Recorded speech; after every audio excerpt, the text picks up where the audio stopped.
예, 여러분들 반갑습니다. 오늘 이 시간에는 예수 승천의 비밀, 사도신경 6번째 시간 되는 것 같아요. 사랑하는 청년과 성도 여러분들, 오전에도 제가 말씀드렸는데, 오늘이 무슨 날인 줄 압니까?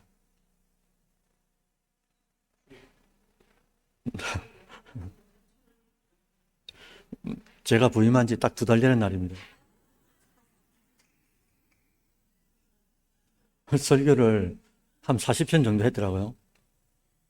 기억은 안 납니다. 저도 기억 안 나는데. 그리고 말씀드린 것처럼 2월의 마지막 이제 주일이죠. 다음 주에는 뭐라고요? 3월 달이 되니까 이제, 봄날이 되지 않습니까? 예전에, 박미라는 가수가 있었어요. 박미. 이 크리스찬입니다. 개신교 크리스찬인데, 지금 미국에 아마 사업하시죠? 이 노래 아십니까? 묻지 말아요, 내 나이를 묻지 말아요. 따라 하시는 분 누굽니까, 지금? 이 제목이 뭐냐니까, 올가을엔 뭐 한다고요? 예, 사랑할 거야. 올가을엔 사랑할 거야. 사랑하는 청년 여러분들, 올봄엔 사랑하시기 바랍니다. 그리고 또 우리 새벽에 지금 계속 요한복음 보고 있는데, 서로 사랑하시기 바랍니다. 짝사랑하지 말고, 서로 사랑. 여러분, 사랑에는 반드시, 2가지 조건이 갖춰져야 되잖아요. 하나는 대상이 필요하죠.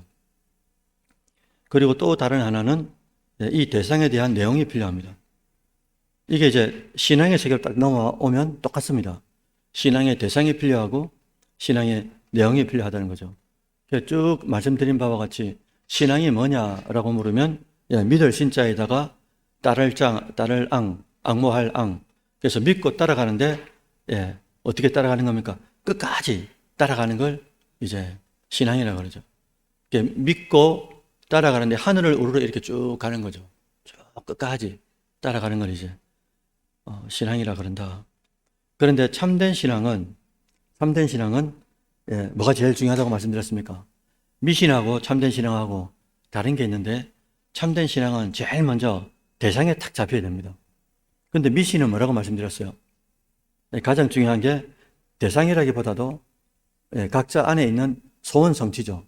목적이 있는 거죠. 이 목적만 그게 용왕이 되든 산신령이 되든 밀나무가 되든 석가가 되든 아무 상관이 없습니다. 대상은. 자기 소원만 성취되면 되는 게 미션이라는 거예요. 신앙의 대상과 신앙의 내용을 집약한 게 뭡니까? 사도신경이잖아요. 신앙의 내용, 신앙의 대상. 그래서 사도신경의 첫 소절이 뭡니까? 전능하사, 천지를 만드신 하나님 아버지를 내가 믿습니다. 이거잖아요.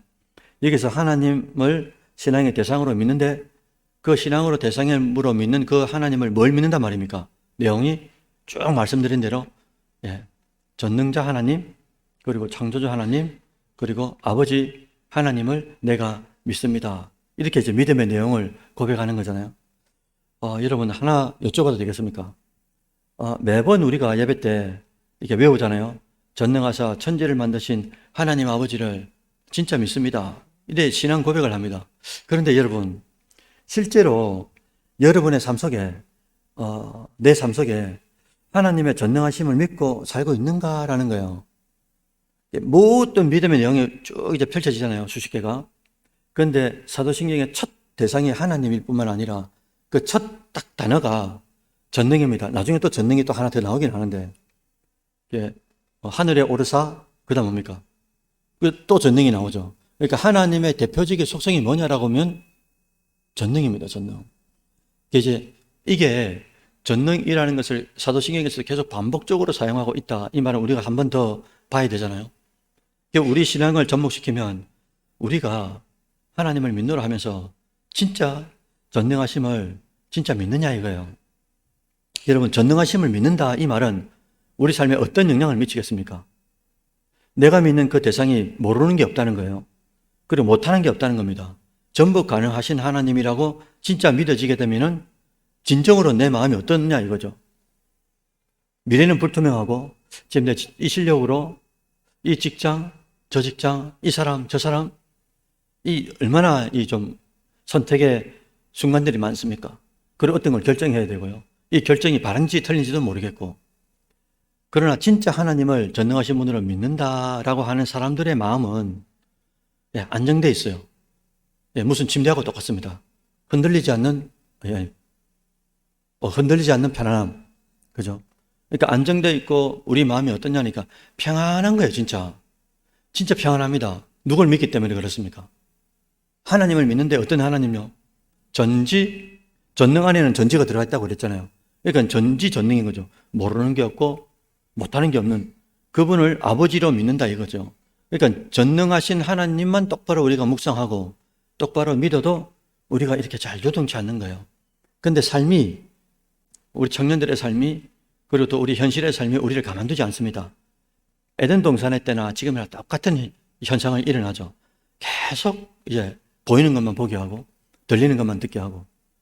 그러니까 우리 청년들도 보이는 게 좋고 그냥 들리는 게 좋고 지금 현재 직장이 좋고 이렇게 현재성에 빠져서 이면을 보게 하는 하나님을 못 보게 만든다는 거예요. 그래서 그런 안정과 평안함이 세상 것으로가 아니고 물질이나 직장이나 어떤 그게 아니고 조건이 아니고요. 전능하신 하나님으로 우리가 진짜 누려야 된다는 거죠. 사도신경이 그걸 이제 요구한단 말입니다. 그 다음 소절이 뭡니까? 그 외아들 우리 주 예수 그리스도를 믿습니다. 두 번째 믿음의 대상이 나오는데 그의 신분, 그죠? 그를 믿습니다라고 말한 거예요. 이번에는 하나님을 아버지로 부를 수 있는 이유가 등장하죠. 제가 쭉 말씀드렸지 않습니까? 하나님의 독생자 예수를 믿으니까, 우리가 믿으니까, 그 아들을 믿으니까 예수님만이 가지고 있는 이 아들의 직분, 아들의 신분을 모두 믿는 자에게도 주신다 그랬잖아요. 그래서 동일하게 적용되는 게 뭐냐라고 봤더니 요한복음 1장 12절 아닙니까? 영접하는 자, 곧 그 이름을 뭐 하는 자요? 믿는 자들은 뭘 줍니까? 권세 중에서도 가장 강력한 권세가 뭡니까? 하나님의 자녀가 되는 권세를 주셨다라고 이야기하신, 과거형으로 이미 이야기하신 겁니다. 이미 우리는 받은 거예요. 그래서 그 어떤 권세보다도 자녀가 되는 권세가 예수를 통해서 우리에게 부여된다라는 이 약속, 이걸 진짜 믿어야 된다 이거죠. 그래서 우리는 하나님을 뭐라 부른다고요? 예수님 때문에 아버지라고 부를 수 있게 됐다 이겁니다. 그 다음 사도신경은 예수님이라는 믿음의 대상을 지금 믿는다고 했죠. 그 다음에 뭐가 나옵니까? 탄생. 5가지라 그랬지 않습니까? 뭐죠?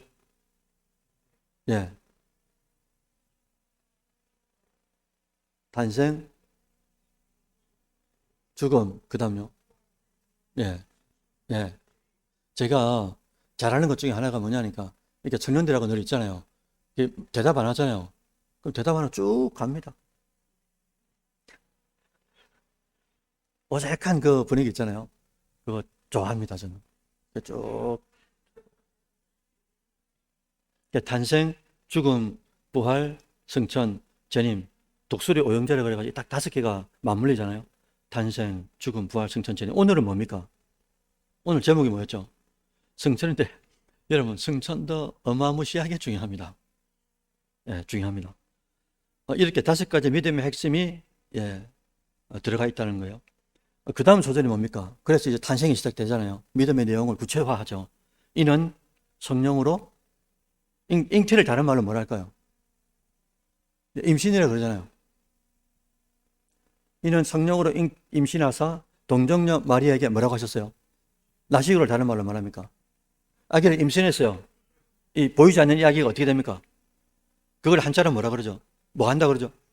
출산을 해봤어요? 그죠? 그래서 성령으로 임신하시고 동정녀, 처녀가 처녀 몸에서 출산을 했단 말입니다. 이 2가지 다 기적입니다. 2가지 다. 그래서 예수님의 탄생은 성령으로 잉태하시고 동정녀 마리아에게서 출산하신다. 그래서 이 2가지 다 기적이다. 왜냐? 정자와 난자가 만난 생육법으로 태어난 모든 사람들은 뭘 가지고 태어난다고 말씀드렸어요? 첫 아담 그리고 하와로부터 내려오는 뭐요? 원죄를 가지고, 그걸 뭐랍니까? 내가 태어나자마자 가지고 태어나는 거. 원죄라 그러죠. 근데 원죄가 어떻게 부여된다고 표현하는 거예요, 신학적으로? 뭐라고 하잖아요. 내음절인데. 지읒, 이응, 지읒, 기역.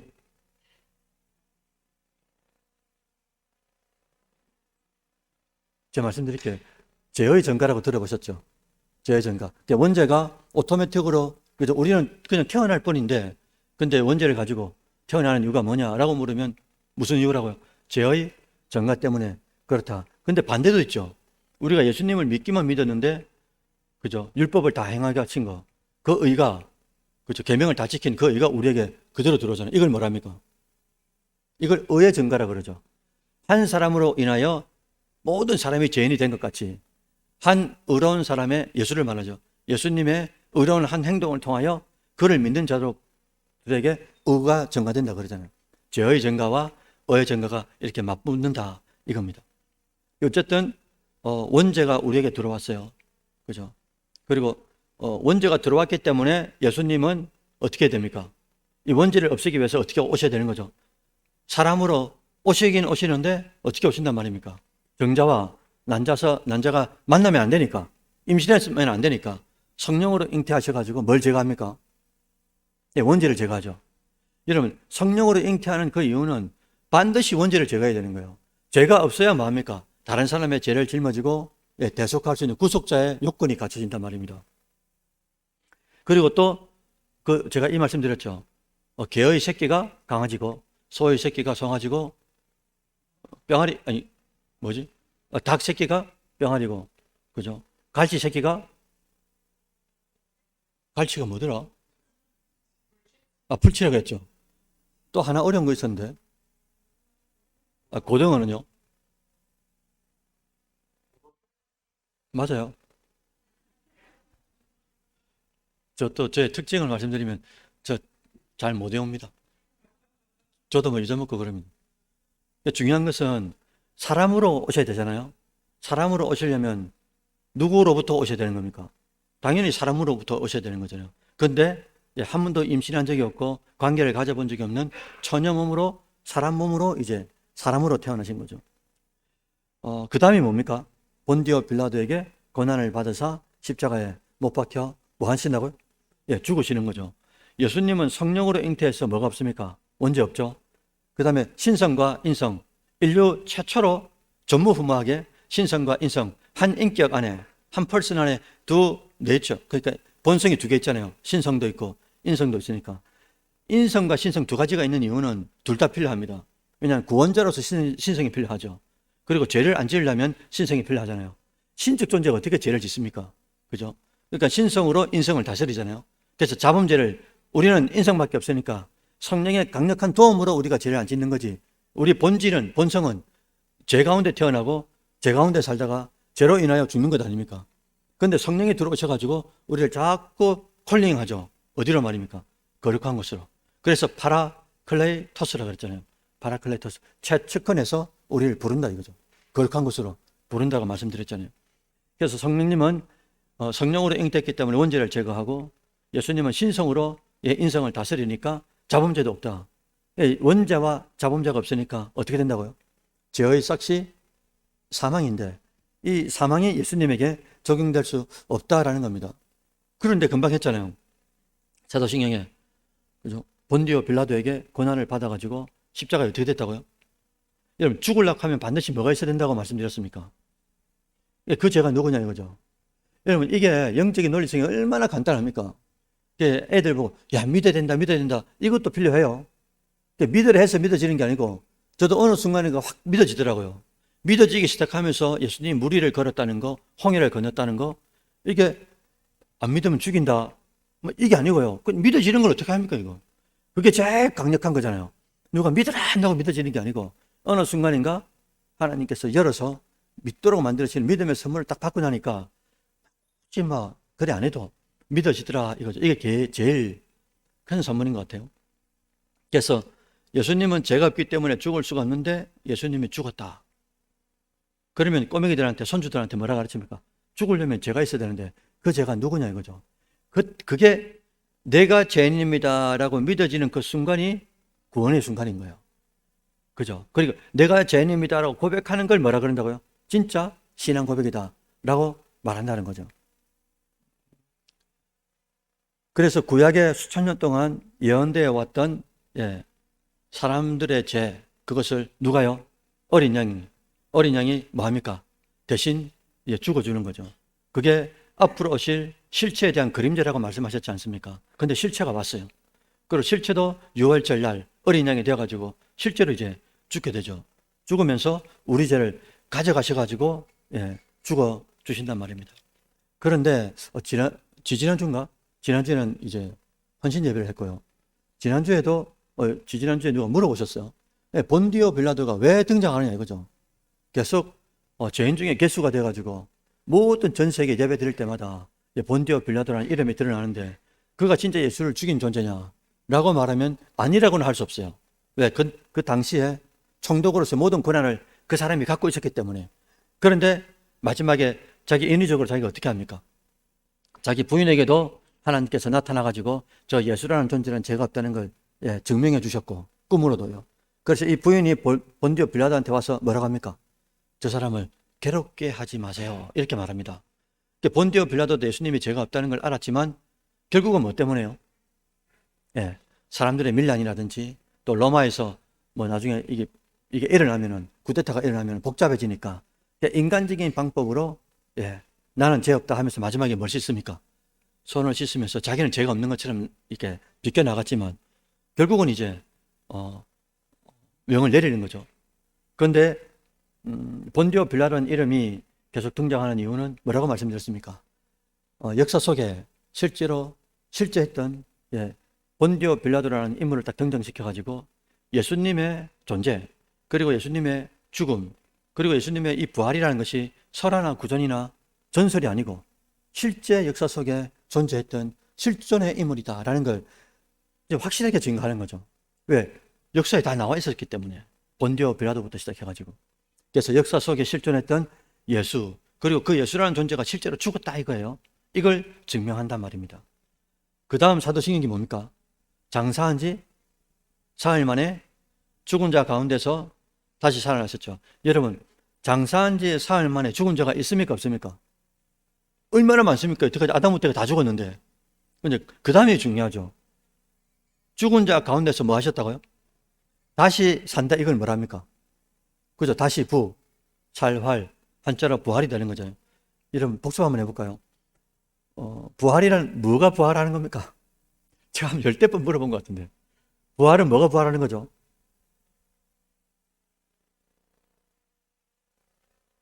청년들 다 조용히 하세요. 어르신들, 부활은 이 몸이 부활하는 걸 부활이라고 그러죠. 죽었다가 살아나는 걸, 몸이 죽었다가 살아나는 걸 부활이라고 그러죠. 또 제가 연이어서 질문했지 않습니까?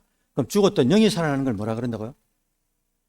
중생 혹은 거듭남이다. 이렇게 이제 말을 하잖아요. 예수님은 다시 살아나셨어요. 이 부활은 어떻게 가능한가라는 겁니다. 이 부활이 어떻게 가능한가? 예수님께서 우리 죄를 가져가셔서 뭐 하실 수 있는 거죠? 우리 죄를 가져가셔가지고 죽을 수 있는 조건이 되죠. 그리고 예수님은 우리 죄값을 다 치르셨기 때문에 뭐 합니까? 부활하시죠. 그죠? 죽음의 감옥에서 나올 수가 있잖아요. 그래서 예수님의 부활은 무슨 말입니까? 진짜 우리 죄를 다 사했다는 확실한 증명이 부활이다. 이거죠. 여기서 놀라운 진리가, 그래서 우리는 여러분 현재의 내 모습만을 보면 안 된다는 거예요. 하나님은 오전에도 말씀드렸지 않습니까? 하나님은 시공을 초월해가지고 다 존재하세요. 그걸 뭐라 그러죠? 모든 곳에 존재한다는 거. 다시 말씀해 주실랍니까? 그렇죠. 무소부재죠. 존재하지 아니하는 장소가 없다. 무소, 부재. 거꾸로 해석하면 바로 되잖아요. 그죠? 존재하지 아니하는 장소가 없단 말이니까 거꾸로 말하면 뭡니까? 모든 것에 존재하는 거잖아요. 시간의 이것도 초월해서 모든 것에 과거도 존재하고 미래도 존재하고요. 그래서 하나님은 과거, 현재, 미래에 공존하시는 분이고 또한 하나님은 모든 것을 다 아시는 분이신데 이 문제가 우리의 나 자신. 지금의 내 모습만 보면 내가 마음에 안 들 때가 너무 많은 거예요. 우리 자신이 말입니다. 그래서 오전에도 기도해 주셨는데 우리가 넘어진 자리에 또 넘어지죠. 넘어지면 안 된다고 알면서도 또 넘어진단 말입니다. 그럴 때마다 우리 양심이 우리를 짠단 말이죠. 너무 괴로운 거예요. 근데 그 괴로움만 보면 안 된다라는 거예요. 때로는 어떤 시각이 필요하냐니까 하나님의 눈으로 나를 보는 시각이 필요한 거예요. 이해되십니까? 하나님의 시각으로 나를 보는 게 중요하다. 세상 사람과 믿는 사이의 차이가 뭐냐? 세상 사람들은 보이는 것만 보는 거예요.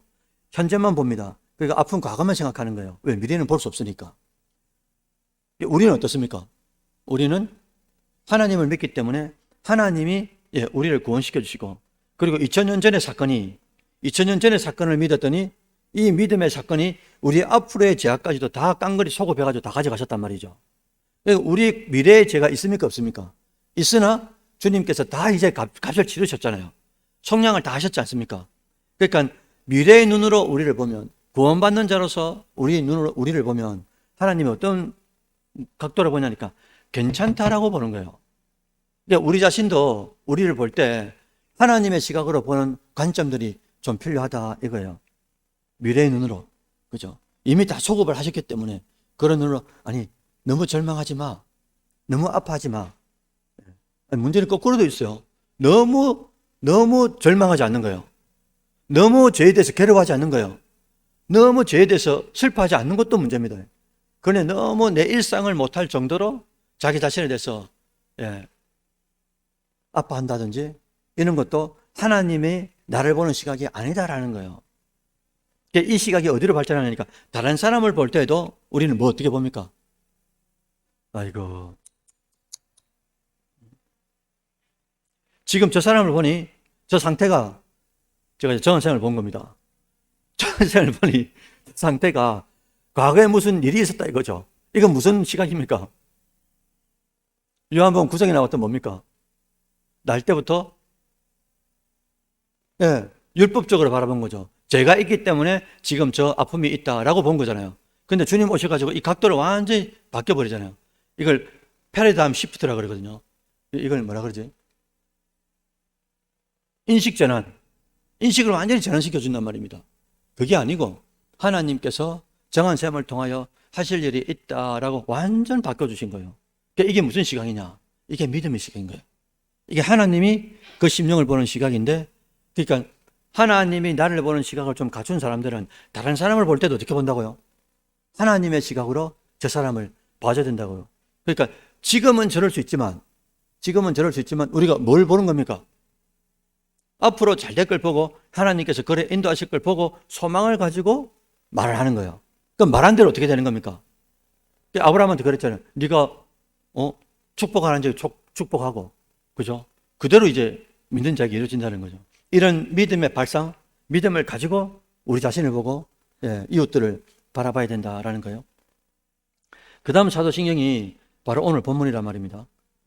오늘 이제 사도행전 1장 9절, 10절, 11절 데살로니가 전후서 막 이제 성천이나 재림에 대해서 막 이야기가 나오는데, 딱 보면 하늘에 오르사, 그 다음 뭐랬습니까?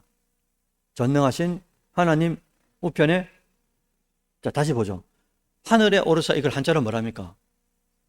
그죠? 그대로 나왔죠. 하늘 전 오를 승. 그 다음에 누구라고요? 하나님이 또 어떤 분이라 나옵니까? 전능하신 하나님이라 나왔죠. 전능하신 하나님인데 이분의 어디 쪽이에요? 우편이란 말은, 항상 성경에서 우편이란 말은 왼편은 양이고 염소고 우편은 그 누구죠? 양이고, 그죠? 그러니까 우편은 착함이라든지 능력을 말하는 거예요. 하나님의 오른손으로 붙잡아 주십시오. 하나님 능력으로 붙잡아 달라는 말 아닙니까? 선한 영향력을 미치는 걸 말하거든요. 근데 재밌는 게, 보십시오. 하늘에 오르사, 이걸 성천이라 그러고, 자, 문제 나갑니다. 제가 이제 뒤에 전도사님께 맡겨놨습니다. 선물. 자꾸 목사님 선물 이야기에 운운해놓고 왜 선물 안 주냐고. 죄송합니다. 오늘 준비했으니까. 예수님께서, 자, 이제 먼저 말씀하시면 됩니다. 예수님께서 하늘로 올라가신 게 맞는 거예요? 아니면 하늘에서 예수님을 끌어올린 게 맞습니까? 얼마나 쉬워요. 둘 중에 하나인데.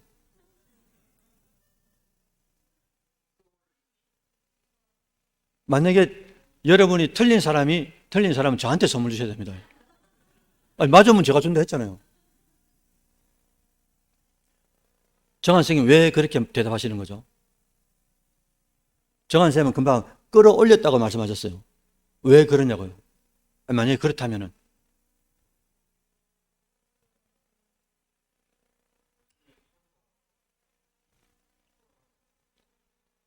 어때요? 와, 전 아까 본문에 보시면 진짜 그래 돼 있어요.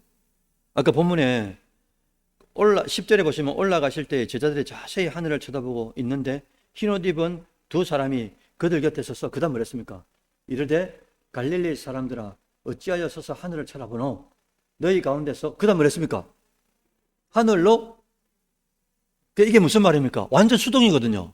예수님이 올라간 게 아니고요. 위에서 끌어올린 겁니다. 어떤 힘에 의해 끌려간 걸 이 수동이라 그랬잖아요. 와, 정한 쌤, 저런 분이라니까요. 딩동댕 맞추셨어요. 어떻게 해서 끌어올라갈 수 있느냐? 아까 11절에 그렇게 표현하셨을 뿐만 아니라 우리가 영적인 논리를 펼치자면 이런 거죠. 오전에 제가 잠깐 말씀드렸어요. 육체는 어디에 살기 위해서 조성된 몸입니까? 이 땅이죠, 땅. 그죠? 왜? 흙에서 왔으니 흙으로 돌아간다. 그런 말씀 있잖아요. 그런데 여러분들, 부활체는 어디서 살도록 조성된 거죠? 예, 천국이죠. 그럼 이 땅에 예수님께서 잠시 동안 뭔가 보여줘야 될 거 아닙니까? 부활체가 어떤 건지, 그죠? 그러니까 예수님께서 오셔가지고 며칠 동안요? 부활하시고 40일 동안 부활체로 계시다가, 그죠? 그 다음에 어디로 올라갑니까? 부활체가 있어야 될 원래 그곳, 그죠? 그곳이 어디라고요? 네, 물론 이제 낙원인데 엄격히 말하면, 그죠? 천국이죠. 천국으로 올라가시는 거죠. 천국이 원래 있어야 되는 그곳으로. 예. 그러니까 부활체는 원래 이곳이 아니기 때문에, 있을 장소가 이곳이 아니니까 원래 있어야 될 장소로 올라가는 거예요. 이걸 하나님께서 올리신다라고 이제 오늘 본문에 표현하셨다라는 거예요. 그런데 여러분들, 성천하신 예수님이 지금 어디에 계십니까? 지금 2월 23일 지금 어디에 계신 거죠?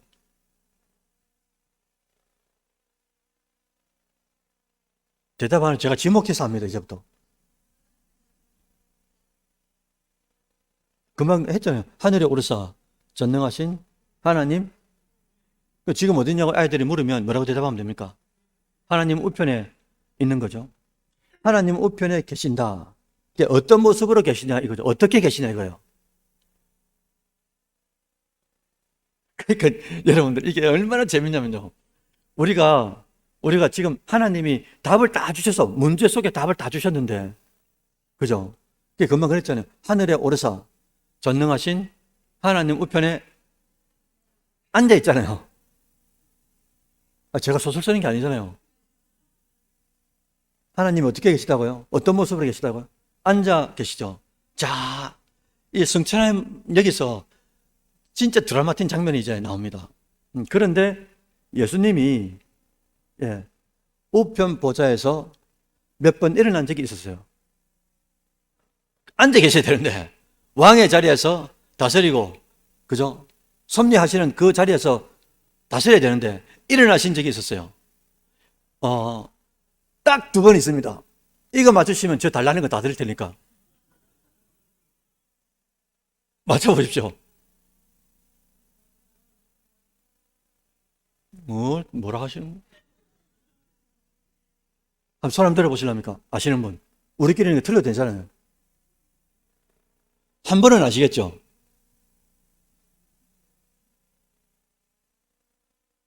금방 누가 그러셨는데? 뭐 할 때라고요? 딩동댕 맞습니다.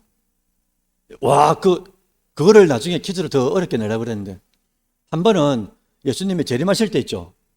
이제 하늘에 오서 전능하신 하나님 우편에 앉아 계시다가 저리가 어디입니까? 앉아 계신 그 자리, 대열이라고 그래요, 대열.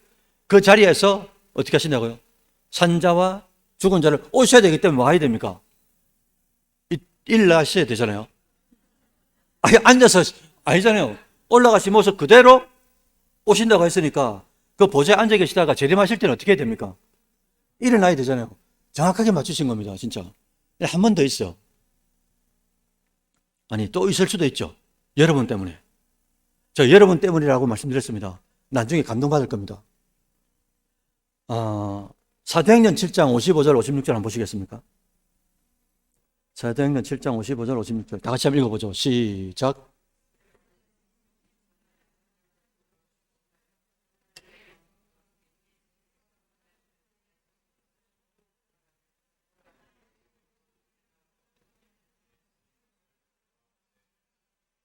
아멘이죠.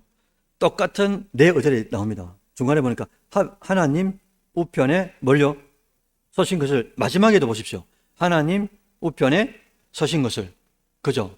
그러니까 주님께서 우편 보좌에 어떻게 계신가? 앉아 계시다. 왜? 왕의 자리에 앉아서 섭리하시고 다스리고, 그죠? 왕이니까 이제. 그렇게 하시는데, 근데 쓰셨다 하셨어요. 하나님 우편에 누가 본 겁니까, 지금? 어떻게 본 거죠, 지금? 이 장면이 말입니다. 성경에 3만 구절이 넘는 거 제가 누차 말씀드리잖아요. 근데 성경에서 가장 드라마틱한 장면, 극적인 장면, 영화로 만들면 진짜 뭉클한 장면 있지 않습니까? 그 탑 10 안에 들어갑니다. 탑 5 안에, 이 5 안에 들어갑니다. 하나는, 이건 제 개인적인 소견입니다. 그러니까 하나는 뭐냐니까, 요셉이 그 형들하고 대면할 때 있지 않습니까? 그죠? 그때 딱 대면하는 순간에 요셉이 어떻게 합니까? 다시 들어가가지고 엄청 울고 옵니다. 떠나가도록 웁니다. 그죠? 그 수십 년 동안의 그 감격, 그 다음에 그 아픔, 쓰라림, 이런 것들이 한순간에 스쳐 지나가지 않겠어요. 그죠? 그때 그런 거, 그 다음에 오늘 장면에 나오죠. 스데반 집사님이 이 유대인들한테 돌을 맞는데, 맞으면서 어떻게 합니까? 딱 죽어가는데, 죽어가는 중에 뭐가 열린 겁니까? 영계가 열린 거죠. 영계가 열려서 이렇게 쭉 보니까 주님께서 어떻게 하고 있는 겁니까? 앉아 계셔야 되는데, 앉아 계시지 않고 왜 일어나셨냐 이거죠. 성경에 보면 뭐라 되었냐면요, 사도행전 7장에 스데반의 영혼을 받으려고, 지금 딱 이제 죽음이 오죠. 육체와 영혼이 분리되지 않습니까? 분리되면 영혼은 어떻게 됩니까? 바로 올라가죠. 그럼 주님께서 이 스데반의 영혼을 받으려고 일어나 계셨다 한 거예요. 얼마나 주님이 감격스러웠으면, 얼마나 주님의 스데반 집사님을, 안수 집사님을 바라보면서 감동스러웠으면 원래 앉아 계셔야 되는 그 자리에 일어나 계셨다 이거예요. 여러분, 초유의 사건입니다. 어떤 인간이 주님을 일으키냐 이거예요. 전능하신 주님을 어떻게 일으킵니까? 그런데 스데반 집사님이 주님을 일으킵니다. 여러분, 왜 그런 겁니까? 스데반의 이 안수 집사님의 믿음을 보고 주님이 앉아있을 수가 없었던 거예요. 그래서 제가 아까 그런 말씀 드렸죠. 여러분도 그랬으면 좋겠다고. 여러분들의 신앙 때문에, 그죠? 저는 이제 선교학과를 나왔으니까 우리 선후배들이 몽골이나 필리핀 산적이나 아마존이나 가다 어떻게 살아지는지 몰라요. 그거로 끝입니다. 그냥 생애가, 육체의 생애가. 그런데 우리 선후배들이 나가서 그렇게 이슬처럼 있다가 살 사라져도 아무 개의치 않아요. 왜? 하나님이 인정하시면 그거 하나로 만족한다 이거죠. 내 목숨이 주의 그 이름이 한 번 더 전달되는 것, 이게 더 감격스럽기 때문이 아니겠습니까? 그래서 예수님께서 일어나신 이유가 뭘까? 스데반 안수 집사님의 돌에 맞아 죽는데, 그죠? 그의 죽음에 놀라운 의미가 스며들어가 있기 때문인 거예요. 첫째는 뭐냐니까, 죽음 이후에 그 다음 세계가 반드시 있다라는 걸 이 스데반 집사님을 통해서 우리에게 말씀하시죠. 왜냐하면 연계가 열렸으니까. 그래서 예수님이 일어나신 것 아닙니까? 죽고 난 뒤에 뭐가 있다고요? 다음이 있다고요. 다음이. 그러니까 예수님께서 일어나신 것을 본 거잖아요. 둘째는 스데반 안수 집사님은 자신에게 돌 던져 죽이는 자를 위해서 뭐 합니까? 중보기도 하잖아요. 중보기도. 그죠? 우리 같으면 어떻게 하겠습니까? 우리도 중보기도 하죠. 여러분도 충분히 할 수 있습니다. 아까 그랬잖아요. 지금 내 믿음 상태로, 내 수준에서 나를 보면 그 마지막 죽음의 상태에서 내가 그렇게 할 수 있을까 싶은데, 평상시에 있잖아요. 평상시에 주님, 저를 결정적인 순간에 주의 뜻대로 사용해 주시길 바랍니다. 지금은 내가 그렇지만, 지금은 내가 그런 상태지만 하나님께서 카이로스 말씀드렸죠. 하나님이 역사하시는 그 시간, 그때가 오면 나를 안 믿는 사람을 위해서 하나님 나에게 믿음을 주셔가지고 내 믿음이 아무것도 아니라는 것, 아니 내 이 목숨이 아무것도 아니라는 걸 그 순간에 믿음을 발휘해서 하나님의 영광과 또 죽어가는 저희 영혼들에게 간증거리가 될 수 있도록 저를 사용해 주십시오. 여러분, 충분히 그럴 수가 있습니다. 지금 나를 보면 그렇지만 결정적인 순간에 하나님이 그렇게 쓰실 수가 있다는 거죠. 그래서 스데반 집사님을 통해서 돌을 맞아 지금 저 사람들 때문에 죽어가는데 어떻게 하는 겁니까? 저들을 위하여 중보하면서 죽는 모습을 성도의 표현으로 보라 이거죠. 주님께서 그걸 보고 있는 겁니다. 지금 하늘에서. 세 번째는 스데반 집사님은 죽을 때 영계가 열리면서 앉아 계신 주님을 일으키는 유일무이한 독특한 존재가 됐다. 그래서 이제 사도행전 7장에서도 1절부터 해가지고 쭉 스데반 집사님이 유대인들한테 엄청난 설교를 합니다. 아담부터 시작해가지고 다시 없는 위대한 설교자예요. 스데반 집사님이. 해가지고 마지막에 뭐랍니까? 예수가 누구냐? 당신들이 십자가에 못 박은 그가 우리의 메시아다. 당신들이 죽인 메시아다. 이러니까 유대인들이 어떻게 하겠습니까? 열린다 아닙니까? 그래 그 열리도록 하고 그래서 그들이 돌을 들게 만들고 그래서 돌팔매를 맞고 맞아 죽어가는 그 상황 가운데서도 그 믿음으로 중보하고 그리고 주님을 앉아 계신 주님을 일으키는 그런 믿음의 소유자가 스데반 한수 집사님이었다라는 거예요. 다시 한번 생각해 봐도 주님이 얼마나 감격했으면 감동을 먹었으면 죽음 직후에 스데반 이 집사님의 영혼을 받으시려고 그 보좌에서 일어나실 정도가 됐을까? 제가 복을 빌기는 축복하기는 여러분의 마지막 순간도 말이죠. 그렇게 되기를 주의 이름으로 축원드립니다. 여러분 왜 목소리가 작습니까? 돌에 맞아 죽으라 하니까. 진짜 그런 믿음이 생깁니다, 여러분들. 나를 믿지 말고 하나님을 믿으시기 바랍니다. 지금은 막 두렵잖아요, 죽음이. 그죠? 마지막 그 순간에 그렇게 죽기 싫으니까 신산참배하는 것 아닙니까? 근데 진짜 그런 믿음을 준다니까요, 하나님이. 나를 위해서도 그렇지만 그 상황에 같이 있는 그 심령들을 위해서라도 나를 하나님 쓰시길 바랍니다. 이걸 지금부터 심으라 이거예요. 지금부터. 현재의 나를 보지 말고. 여러분 마지막으로 우리가 살펴볼 것이 예수님께서 승천하셨다는 것은 어떤 의미, 지금을 살아가는 현대인들에게, 크리스찬들에게 어떤 의미를 부여하는가, 이걸 말씀드리면서 마치려고 합니다. 여러분, 첫째는 믿는 자들의 거처를 뭐하러 가신다고 하셨어요?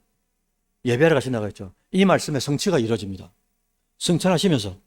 그래서 승천하셔가지고 뭐합니까? 실제로 이 땅에서 믿는 자들의 거처를 예비하죠. 또 둘째는 뭐냐니까 성천의 의미가 너희를 고아처럼 뭐 한다고요? 버려두지 않기 위해서 승천합니다. 여러분 승천하셔가지고 우편무대에 딱 앉으셨죠. 왕의 자리에 딱 이제 복귀한 겁니다. 하셔가지고 제일 먼저 하신 사역이 뭐냐라고 말하면 신학대학원 교수님들이 다 이구동성을 하는 말이 성령을 믿는 사람들에게 보낸다. 이 작업을 하신 거예요. 딱 앉자마자 제일 먼저 하신 작업이 성령을 믿는 자들에게 보낸단 말이죠. 아까 그랬지 않습니까? 야야 내가 떠나는 걸 너가 슬퍼하지 마라. 괴로워하지 마라. 베드로 괜찮아 임마. 이러면서 뭐라고 하셨어요? 내가 너희를 고아처럼 버려두지 않는다 그랬죠. 고아처럼 버려두지 않는 방법이 뭡니까? 실제로 성령 하나님이 믿는 각각의 심령 속에 들어오셔가지고 뭐 한다고요? 임마누엘 하죠. 히브리어는 거꾸로 읽으니까 엘 하나님이 마누 우리와 함께 한다. 투게더를 한다 그러잖아요. 임마누엘 하나님이 우리와 함께 하신다. 어떤 하나님이 말입니까? 영적으로 오시는 육체로 오시는 하나님 말고 이제는 영적으로 각각의 심령 속에 오셔가지고 우리를 죽을 때까지 견인하시고 그죠? 그런 분이 우리 속에 오셔가지고 우리를 뭐처럼 버려두지 않는다고요? 진짜 과가 아닌 거죠 이제. 왜? 내 안에 진짜 나의 주인이 오셔가지고 내 주인이 오셔가지고 나와 늘 같이 계시니까 늘 나와 계시니까. 그 다음에 세 번째는 예수님의 승천이 어떤 의미가 있느냐. 인생이 죽음으로 끝나는 게 아니다. 진짜 무슨 세계가 있다고요? 다음 세계가 있다는 것 아닙니까? 얼마나 여러분들 놀랐겠어요. 제자들이 수많은 이 성도들이 이렇게 딱 봅니다. 감람산에서. 근데 예수님께서 갑자기 어떻게 합니까? 휴거하는 거잖아요. 붕 뜨더니 중력을 역행해서 붕 떠가지고 구름과 더불어서 이렇게 쭉 손오공처럼 사라지는 겁니다. 여러분들 지금 우리가 보고 있는 거예요. 여기 개천에서 이런 물 보고 있는데 누가 이렇게 쭉 올라가는 거예요. 얼마나 놀라겠어요. 그것도 여태까지 3년 반 동안 같이 있었던 주님께서 그런 이야기를 하셨고, 그죠? 다 이제 이루어졌지 않습니까? 성천도 이제 이루어졌죠. 이제 남은 게 하나 있었습니다. 그게 뭡니까? 재림이죠. 탄생, 죽음, 부활, 승천. 남아있는 게 이제 재림이죠. 우리가 이제 그걸 뭐라 그러지? 그 보험이라 그럽니까? 앞으로 일어날 뭐에 대한 염려, 걱정 때문에 어떻게 합니까? 뭘 든다 그러죠? 여러분, 우리는 영적인 보험을 이미 들어놓은 상태죠. 여러분, 주님은 말씀하신 게 수천, 수만 가지가 다 이루어졌어요. 이제 딱 하나 남았다니까요. 이 하나 여태까지 다 100% 다 맞아졌어요. 여러분, 보험 들랍니까? 안 들랍니까? 아니, 세상은 10%, 20%만 돼도 보험 들잖아요, 여러분들은. 근데 영적인 보험은 들고 있냐, 이거죠. 재림 하나 남았다니까요. 다 이루어졌어요. 주님께서 말씀하신 게. 그럼 이건 안 들면 바보죠. 죄송합니다. 바보라 해가지고. 그래서 예수님께서 승천하시고 가셨단 말은 어디를 가신 거잖아요? 어디를 가셨단 말입니까? 그죠? 다음 세계로 가신 거죠. 그죠? 우리가 죽고 나면 가는 그곳. 그죠? 그럼 다음 세계가 분명히 실존한다라는 걸 승천을 통하여 보여주시는 거죠. 마지막으로 예수님의 승천은 우편 보좌 왕의 자리에서 우리를 위해서 뭐 하십니까 지금? 중보하시죠. 그리고 또 세상을 뭐 합니까? 다스리잖아요. 왕으로서. 그리고 또 때가 되면 뭐 하십니까? 아까 했잖아요. 하늘에 오르사 전능하신 하나님 우편에 앉아 계시다가 그 다음 뭐라고요? 저리로서 그 앉은 자리에서 산자와 죽은 자를 오신다고 그랬잖아요. 오신다고. 그러니까 올라갔단 말은 뭐를 예표하는 겁니까? 다시 오신다는 것을 예표하고 있는 거죠. 올라가셨기 때문에 그리고 마지막 남기신 게 다시 오신다. 다시 오신다. 이걸 한자로 뭐랍니까?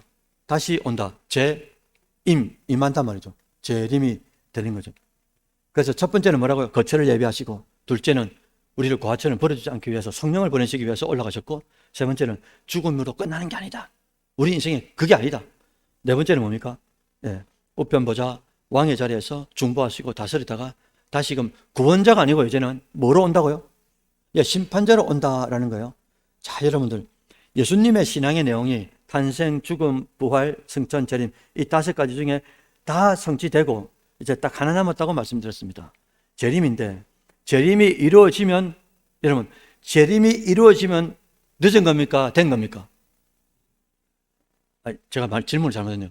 재림이 이루어지면 우리 믿지 않는 아버지, 우리 믿지 않는 남편, 재림이 이루어지면 이게 가능합니까? 안 됩니까? 불가능하죠. 재림하는 그 순간에 시간의 세계는 없어진다니까요. 이제 끝이 난 거예요. 그러니까 재림하기 전에 뭐가 있어야 되는 겁니까? 그러니까 지금 우리 가족들 중에 안 믿는 사람, 여러분 직장 동료, 캠퍼스 동료들, 선후배들, 이 사람들이 내 곁에 살아있단 말은 무슨 말입니까? 가능성이 있단 말이죠. 살아있단 말은. 그래서 우리가 더 늦기 전에, 재림하시기 전에 주님이 기다려주신다라고 표현하거든요. 재림과 지금 상황, 이 간격을 뭐라고 표현하니까 주님께서 기다려주시는 시간이다라고 표현하는 거예요. 누굴 말입니까? 물론 우리도 기다려주시지만 우리의 성숙을 기다려주시고, 그래서 앳된 이 단단한 걸 못 먹는 이 어린아이 옷을 벗고 단단한 걸 먹을 수 있는 성숙한 그리스도인을 있기를 기다려주시고, 또 뭡니까? 믿지 않는 가족들을 구원하기를 기다리시는 거예요. 이 간격을 기다리는 시간이다 말씀하시는 거죠. 이 시간 동안에 우리가 해야 될 게 있습니다. 개인적으로는 우리 신앙을 더욱더 돈독하게 만들어야 되는 거예요. 개인적으로 계속 성숙하게 만들어야 된단 말입니다. 개인적으로는 그렇고요. 그리고 나 이외 대외적으로는 어떠냐? 말씀드린 바와 같이 가족과 지인을 위해서 최선을 다해서 전도해야 되는 거예요. 그리고 우리가 숨을 거두는 순간에도 주님께서 여러분들의 그 영혼을 받으시기 위해서 어떻게 하신다고요?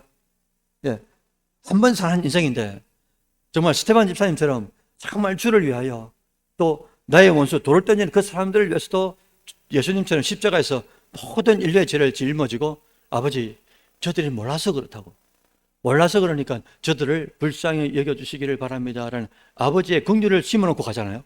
스데반 집사님도 그러지 않습니까? 긍휼을 심어놓고 가잖아요. 우리도 마지막 죽음의 순간에 딱 오는 순간에 그때에 항상 내 마음이 담고 있어야 되는 거예요. 아까 말씀드린 것처럼 죽는 그 순간이 믿음을 배반한 자 되지 않도록, 오히려 이 내가 가진 이 믿음의 가백합절에 어때요? 믿음을 통하여 믿지 않는 사람이나 어떤 사람에게라도 진짜 다르구나, 진짜 선교 중앙교회 다닌다고 하셨는데 진짜 저렇게 죽음 앞에서도 태어날 수 있고 저렇게 죽는 거구나, 이 감동이 돼야 돼요. 감동이. 그리고 그죠? 우리가 마지막 숨을 거두는 순간에도 또 하나 남은 게 뭐라고요? 한 번 사는 인생인데 정말 스데반 집사님처럼 예수님을 일으킬 수 있는, 그죠? 그런 신앙으로 산다고 하면은 우리 주님께서 얼마나 감격하실까.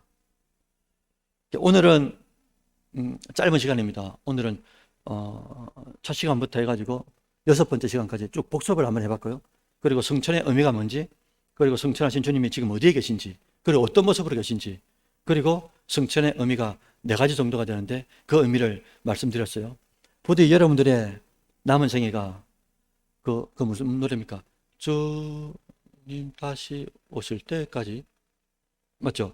그러니까 주님 다시 오실 때까지, 다른 말로 하면 우리가 주님을 만나 뵙는 그날까지 정말 딱 만나 뵐 때 이게 부끄러운 권이 되면 안 되지 않습니까? 오히려 주님을 감동시키고 감격시킬 수 있는 그런 삶이 되셨으면 좋겠고, 그죠? 그래서 주님이 다시 오시는 그날까지 이 간격, 기다리는 그 시간을 우리가 정말 카이로스로서, 그죠?